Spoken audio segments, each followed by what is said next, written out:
Siap. Lihatnya begini. Ya. Siap. Saya cerita awal ketemu dengan Pak Dewawan di awal itu melakukan proses Baik. Pertama bertemu tahun 2016 di Masjid Lintas dengan Pantai Katandamu atau Pantai Wawan.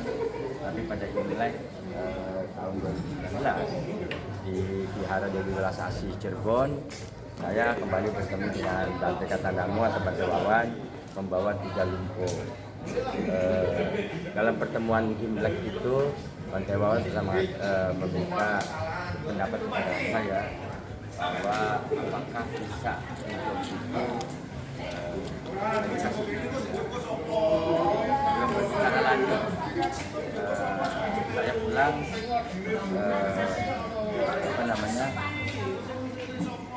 buka Google apa itu tudong. Ternyata tudong itu dari bahasa Thailand artinya jalan kaki. Tetapi tudong para biku atau bante itu merupakan kegiatan ritual jalan kaki ribuan kilometer. Ya, yang saya lihat sih biasanya sudah pakai alas. Saya tertarik dengan tudong karena dari informasi yang saya dapatkan bahwa tudong itu dilakukan oleh para bante atau para biku ribuan kilometer ke beberapa negara. Saya begitu kaget ketika saya juga berangkat ke Nepal sana mempelajari, karena saya menginginkan juga tudong melintas Indonesia. Saya mempelajari kehidupan para bante atau biku. Nah, kenapa demikian? Karena saya bakalan melayani kalau jadi. Di sana ternyata banyak ada catatan bahwa tudong itu dilakukan sudah ribuan tahun yang lalu. Tahun berapa itu Nepal? 2019 2020 akhir Desember, dan ternyata tidak ada catatan bahwa tudong melintas Indonesia. Sementara negara-negara Timur Tengah seperti Irak, Iran, bahkan Yaman, Maroko itu sudah semua. Saya berpikir kenapa tidak ke Indonesia? Karena Indonesia mempunyai tempat ibadah terbesar umat Buddhis, yaitu Borobudur, dan diakui oleh UNESCO. Dari dasar itulah kemudian kami berkoordinasi lagi dengan Bante Wawan, karena Bante Wawan di saat yang sama itu ke India, saya ke Nepal. Saya komunikasi bahwa kita harus bagaimana caranya tudong itu melintasi Indonesia. Tapi tiba-tiba karena COVID, akhirnya kami sibuk untuk segera keluar dari negara-negara tersebut. Dan alhamdulillah ketika Bante Wawan terbang dari India menuju Thailand, 2 jam kemudian India lockdown. Saya pun keluar dari Nepal, berangkat melalui Taipei, dari Taipei melalui Singapura dengan harapan bisa masuk ke Batam. Ternyata Batam udah lockdown. Jadi dari Singapura saya ke Kuala Lumpur, dari Kuala Lumpur berhasil lolos ke karena ya, tahun 20, akhirnya terkumpul 54, kita berangkat dari Indonesia. Bikunya atau bantenya satu Bante Wawan, yang kedua umat namanya Angkimni, laki-laki. Beliau adalah Dayaka, yaitu yang melayani para bante, dan saya sendiri. Kemudian ada satu umat warga negara Thailand, perempuan dari Bangkok yang juga Dayaka, ikut melayani. Jadi dari 54 ditambah 3, 2 umat dan saya sendiri. Dalam perjalanan dari ibu kota Nakhon-Si Thammarat sampai perbatasan Thailand selama 10 hari, banyak para bante yang mengundurkan diri karena cuaca yang begitu ekstrim. Sempat ketika masuk ke padang besar itu 41 derajat panasnya. Nah, jadi sebagian pulang.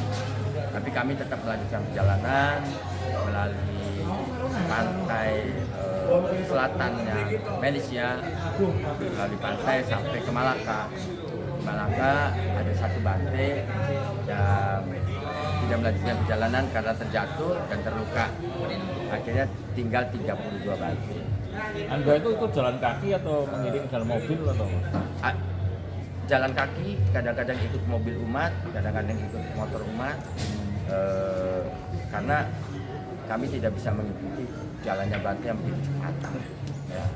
Kemudian 29 hari melalui Malaysia, kami masuk tanggal 30 Mei ya, 30 April masuk ke Singapura.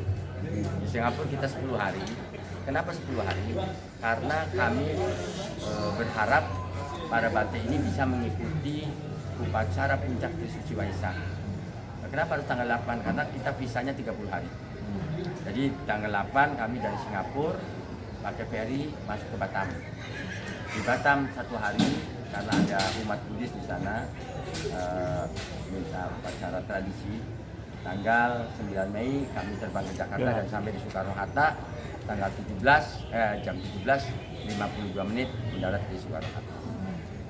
Tanggal 9, tanggal 10-nya ada undangan dari umat Buddhis di Teluk Naga, dan tanggal 11 Mei kami diundang oleh Menteri Agama Republik Indonesia, dalam ini diwakili oleh Direktorat Jenderal Bina Masyarakat Buddhis, dan pukul 10.59 kami diberangkatkan dari kantor Kementerian Agama untuk melintasi Jawa Barat, DKI, Jawa Barat, dan Jawa Tengah.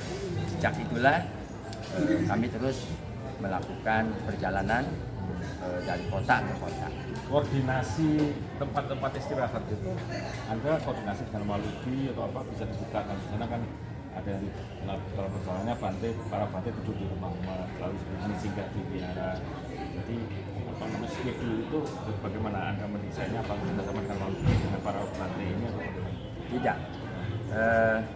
Kami Bante Wawan, kami membuat panitia di Indonesia. Panitia di Indonesia juga mengabarkan umat Buddhis yang ada di Thailand, Malaysia, dan Singapura. Jadi kami berkoordinasinya itu. Panitianya spontanitas. Tapi di Indonesia kami membuat di panitia tingkat nasional. Nah, dari panitia inilah dengan Bante Wawan dan kami berkoordinasi dengan umat dan para tokoh-tokoh Buddhis atau Konghucu yang kota-kotanya akan dilalui. Kota-kotanya akan dilalui itu masuk NU ya? Apa namanya?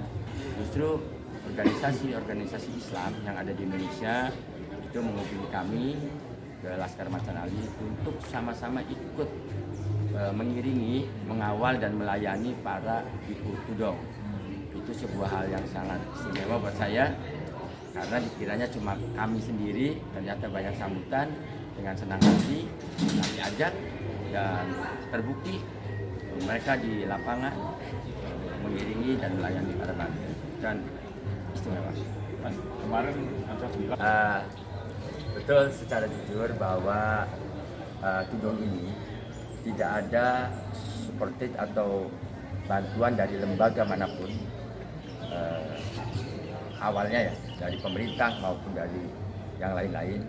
Kami membuat panitia, membuat sanggadana dengan umat saja, dan saya dengan jajaran Laskar Macanali sejak berangkat ke Thailand dan mengikuti sampai pakai pesawat dan lain-lain sampai saat ini tidak ada lembaga atau kelompok manapun yang mensupport atau membiayai kami. Jadi intinya kami mandiri, semua rekan-rekan itu yang ongkos sendiri, bensin sendiri, makan sendiri, rokok sendiri. Namun alhamdulillah umat Buddhis yang sepanjang perjalanan begitu baik. Jadi untuk makan kami memang tidak kekurangan, untuk minum tidak kekurangan, tapi keperluan pribadi itu semua dari pribadi. Sekali lagi tidak ada subsidi dari mana-pun. Mas boleh dijelaskan? Ya, jadi ini berkaitan dengan Tudong. Kenapa harus ikut ke Tudong? Saya umat Muslim, semuanya Muslim, kenapa ikut Tudong? Jadi pada tahun 1527 Fatahillah itu mengusir Portugis dari Sunda Kelapa. Mengusir, bukan perang. Mengusir Portugis dari Sunda Kelapa tahun 1527, membawa Dwaja Kesultanan Cirebon. Dwaja Kesultanan Cirebon ini sekarang dikenal adalah Dwaja Macanali. Dalam buku kitab Purwakarta Banagari, kitab Negara Kertabumi, naskah Wangsakerta yang ditulis tahun 1500-an dan Purwakarta Rubanagari itu sekarang berada di Museum di Leiden di Belanda, itu tercatat bahwa pasukan Kesultanan Cirebon itu berjumlah sekitar 1.983 orang yang terdiri dari para bangsawan, tokoh masyarakat, tokoh lintas agama, dan rakyat biasa. Ternyata berhasil mengusir Portugis yang punya meriam, punya senapan. Setelah itu, kalau pemirsa atau siapapun di Jakarta itu ada Kuningan, ada Depok, ada Grogol, ada Cinere, ada Ujung Semi. Sebetulnya itu adalah ketika Fathahillah dengan pasukannya berhasil mengusir Sunda Kelapa, Portugis dan Sunda Kelapa, para pembesar-pembesar itu, tokoh-tokoh itu dikasih sebidang tanah. Misalnya Pangeran Adipati Kuningan di Kuningan, Ki Gede Grogol itu di Grogol, Ki Gede Ujung Semi di Ujung Semi, Ki Gede Depok di Depok. Ki Gede itu adalah tokoh desa yang dibawa perang. Makanya nama-nama di Jakarta itu sama dengan nama-nama daerah-daerah atau desa-desa yang ya. Pada tahun 2015 saya melihat krisis toleransi mulai turun. Saya sebagai bangsawan Kesultanan Cirebon pastinya harus mempraktekkan, harus melaksanakan amanat-amanat leluhur. Salah satunya adalah toleransi, karena penting benar toleransi. Dari situlah kami para bangsawan muda beserta masyarakat, semua komponen masyarakat membangkitkan kembali Laskar Agung Macan Ali Kesultanan Cirebon, karena ini udah NKRI. Jadi kami bukan lagi Laskar Kesultanan Cirebon, tapi Laskar Agung Macan Ali Kesultanan Cirebon. Visi misinya adalah menjaga kedaulatan NKRI, tapi ada sambungannya, yang berbineka tunggal ika dan berpancasila.